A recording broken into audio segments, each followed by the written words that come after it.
this time of the year where there are many mosquitoes and which are causing innumerous diseases, and we need to take care of our little ones. But joining with me is Dr. Kishore, who is going to answer our questions on how to deal with these problems. So, without further ado, I would like to welcome him on this Baby Chakra community, and I would like to know that why such important aspects of consideration when it comes to mosquitoes, especially when we are taking care of our newborns and infants. How do we deal with it? So, Dr. Kishore, we welcome you to this platform of Baby Chakra, and we would like to know you and where you are from. And so, can you please help us with your introduction? Thank you. First of all, I would like to thank Baby Chakra team for giving me this opportunity. नमस्ते दर्शकों, मैं हूं doctor Kishore Giri, newborn and child care specialist. मैं पुणे के PCMC area में ताथोड़ी नाम के place में blossom mother and child clinic का फाउंडर कंसल्टेंट हूं। मुझे इस क्षेत्र में 14 साल का एक्सपीरियंस हो चुका है and at present I am from Pune. So आज का टॉपिक स्टार्ट करते हैं। राइट जब हम लोग हमारे बच्चों के हेल्थ के बारे में जानना चाहते हैं, स्पेशली मॉनसून्स में जब उनका सीजन्स के कारण हेल्थ अफेक्ट होता है, और अभी वायरल इन्फेक्शन का दौर भी चल रहा है, तो हमें बच्चों की हेल्थ में क्या-क्या अफेक्ट होता है और कैसे-कैसे होता है? तो आप हमें थोड़ी जानकारी दे सकते हैं इसके बारे में? मॉनसून सीजन इटसेल्फ प्रकृति में ग्रोथ के लिए आता है, तो राइट, नेचुरली एनवायरनमेंट में मॉइस्चर, हवा में उमस ज्यादा रहती है। इस वजह से बैक्टीरिया, वायरसेस और स्पेशली वेक्टर बॉर्न डिसीजेस के लिए रिस्पॉन्सिबल मॉस्किटोज का ब्रीडिंग बहुत ज्यादा मात्रा में होता है। तो मॉनसून सीजन में बच्चों को किस तरह के बीमारियां संभावित होती है, इस बारे में मैं आपको कुछ बातें बताता हूँ। सबसे पहले वायरल इन्फेक्शंस। हवा में उमस ज्यादा होती है, इसकी वजह से सारे बैक्टीरिया को ग्रोथ करने के लिए अच्छा पोटेंशियल रहता है और हमारे नन्हे बेबी उनके लिए अच्छा होस्ट बनते हैं। इस वजह से बच्चों में बैक्टीरियल इन्फेक्शन जैसे throat infection, eyes injection infection बहुत कॉमनली हो जाते हैं। वाटर बॉर्न इन्फेक्शंस जैसे टाइफाइड, हेपेटाइटिस ए बहुत फ्रीक्वेंटली हो सकते हैं। फ्रीक्वेंट रेस्पिरेटरी इन्फेक्शंस जैसे फ्लू, इन्फ्लुएंजा बहुत कॉमनली फैलते हैं। और सबसे जरूरी वेक्टर बॉर्न डिसीजेस मतलब मच्छरों द्वारा फैलने वाली बीमारियां।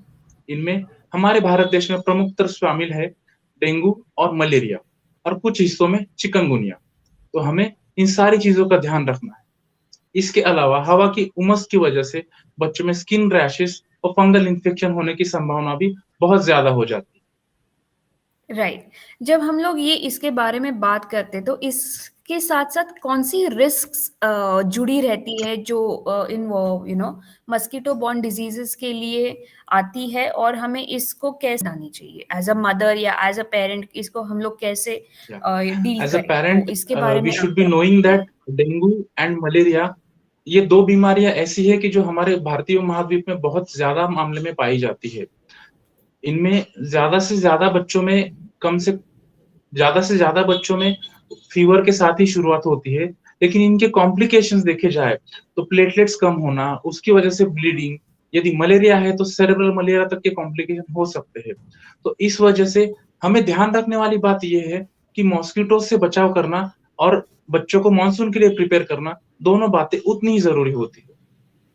राइट लेकिन पेरेंट्स ने कैसे-कैसे अपने बच्चों को प्रोटेक्ट करना चाहिए, स्पेशली जब वो मस्कीटो बाइट्स के बारे में हम लोग बात कर रहे हैं, या कोई भी पर्टिकुलर इन्फेक्शन या इलनेस के बारे में बात करते हैं, तो उसमें कौन से तौर तरीके होते हैं जो हमें अपनाने चाहिए?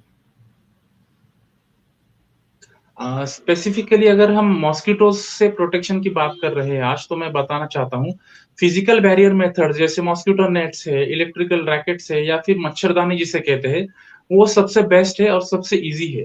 इसमें ना कोई केमिकल सब्सटेंसेस का यूज होता है, ना इलेक्ट्रिसिटी की जरूरत होती है। अगर बच्चा 6 महीने से छोटा है तो उसके लिए फर्स्ट प्रायोरिटी मॉस्किटो नेट्स को देनी चाहिए। इसके अलावा जो बच्चे बाहर घूम फिरते हैं, छोटे बच्चे जैसे टॉडलर या फिर प्री स्कूलर एज ग्रुप है, उनको बाहर जाते समय हमें स्पेसिफिकली फुल स्लीव्स के कपड़े पहनाने बहुत जरूरी है। और सबसे महत्वपूर्ण बात जो सब जगह पे हम मॉस्किटो रिलेटेड चीजों के बारे में जानते हैं कि हमें अपने सराउंडिंग में मॉस्किटो ब्रीडिंग की साइट्स नहीं पनपने देनी चाहिए। जैसे अपने गार्डन के गमले हो गए या फिर कोई पड़ा हुआ कूड़ा या कचरा। तो हमें मॉस्किटो ब्रीडिंग को रोकना है, बच्चों को मॉस्किटो से प्रोटेक्शन देना है और फीवर या फिर बॉडी से जुड़े रैश जैसे डेंगू फीवर में मिलते हैं, उनके बारे में हमें विशेष तरह से अलर्ट रहना है। राइट। तो जब हम लोग ये ट्रीटमेंट के माध्यम की तरफ देखते हैं, जब एक डॉक्टर के पास जाते हैं, स्पेशली बेबीज़ को लेके या इन्फेंट्स को लेके, तो कौन-सी सावधानी हम लोगों को बरतनी चाहिए और और ये आगे जाके रिपीट ना हो जाए और बच्चे की इम्यूनिटी कॉम्प्रोमाइज़ ना हो जाए, इसके लिए क्या तौर-तरीके हम लोग अपनाते हैं generally? Pertaining to this topic मैं ये सजेस्ट करना चाहूँगा सभी माता-पिताओं को कि मॉनसून हेल्थ के लिए ज़रूरी है, जो वैक्सीन प्रिवेंटेबल डिसीज़ेज़ है, जैसे typhoid, hepatitis A and influenza, अपने बच्चों को सारे टीके ज़रूर लगाएँ।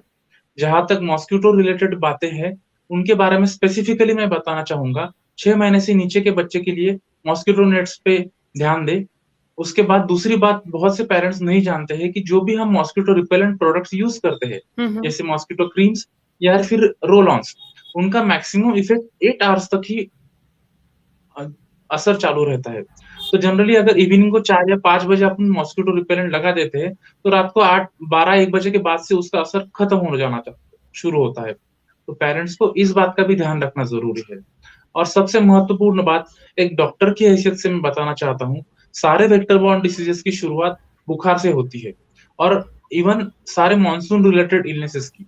तो जब भी बच्चे को बुखार का आप घर पे इलाज करने की कोशिश करें, तो पैरासिटामॉल छोड़ के दूसरी किसी भी दवा का प्रयोग ना करें। जहाँ तक संभव हो जल्दी से जल्दी अपने डॉक्टर की राय लें और पैरासिटामॉल छोड़ के कोई दवाइयों का प्रयोग करना है, तो डॉक्टर को दिखाए बिना उनका प्रयोग ना करें। क्योंकि पैरासिटामॉल छोड़ के बाकी की जो भी दवाएँ हैं, वो डेंगू जैसी अगर बीमारी है, तो उसमें खतरनाक साबित हो सकती है। ओके।